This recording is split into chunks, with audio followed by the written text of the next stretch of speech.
I remember watching Amores, Perros and City of God as a teen. Both of them are some of my favorite films of all time. It was so terrifying and disturbing to watch what life in the slums was like. Yet, every second was so captivating and cinematically shot that I couldn't keep my eyes off the screen. Today, I will talk about a movie called Los Olvidados, which translates to The Forgotten.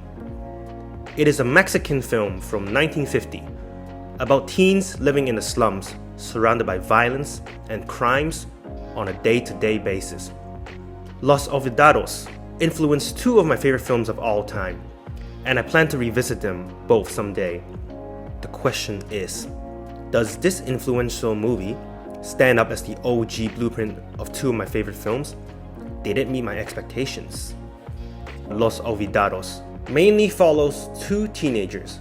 One, a kid named Pedro, who tries to find love in a merciless environment, while his mom refuses to accept him. The other, a kid nicknamed Small Eyes, whose dad left him in a fair and never returned due to being unable to feed him. Both are thrown into the mix when a recent escaped juvenile delinquent, Jaibo, decides to run and control the gang. Within the first few minutes, you are instantly thrown into the world of these troubled teens. Most of these teens want affection and love, but never receive them. Most end up together because it is the only place where they can find others in common. Some scenes are extremely uncomfortable to watch, as the neglected kids attack the blind and the disabled. Some do it without the blink of an eye, while under the wing of Jaibo. Seeing how far the kids are willing to go is hard to digest. One of my favorite aspects of this film was the editing. I truly think that this movie was ahead of its time regarding the editing aspect. There was a scene, which was my favorite in this film, where Pedro has a nightmare. In the nightmare scene, jump cuts and overlaps are incorporated to show Pedro's uneasiness as he processes everything that he had gone through that day, from an appalling incident to simply wanting his mom's affection. That dream scene was something straight out of a nightmare, and it worked. The way director Luis Buñuel decided to shoot this movie was also extremely unique. In one scene, Pedro was hungry. He found an egg and made a hole to drink from it. With the realization that maybe it was rotten, Pedro throws the egg straight at the camera with frustration. The egg white and yolk oozes down the screen, allowing viewers to feel the rage that Pedro is feeling, reminding us the pain he is living in. And of course, I have to talk about the kids and the teens acting.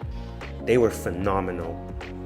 This movie carried such a grim and dark topic that being able to act in this movie is extremely difficult. But they were so good in it when it comes to portraying their emotions and how they feel, and how all they want is someone to love them back. Let me remind you, some of these kids are probably only the age of 8. Their emotions are literally what carries this film. Without them, this movie would not have worked, even with the best directing, cinematography, and editing. This movie, to me, is near perfect. I loved every second of it. However, I wish the film pushed its boundary even more to show the horrific environment they live in, and contrast it with the dream world. When Pedro wakes up from his dreams, he is not terrified whatsoever, even though that dream was something straight out of hell. Instead, he proceeds to go on with his day-to-day life as if nothing ever happened. This shows his life is already a nightmare. Nothing is scarier than slums. I wish this movie had contrasted the waking life and the dream world to show how Pedro himself was already living in one. A few months back, I watched an Indian movie that did a fantastic job portraying the world in the slums, Salaam, Bombay. That movie did not hold back slightly. I wished this movie did just that, as I believe it could have elevated the crisis these teens live in even more. Sometimes I feel like the music was also slightly too whimsical. This movie is an extraordinary feat of how one looks for affection in an environment that refuses to love you back. It is heartbreaking, painful, and gut-wrenching to watch, but still holds today. I highly recommend watching this film.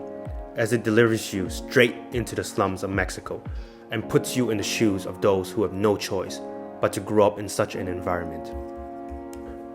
I give it a 9.5 out of 10. Los Olvidados, unfortunately, is not available for streaming. However, it is available to rent on Amazon. Go rent it, watch it.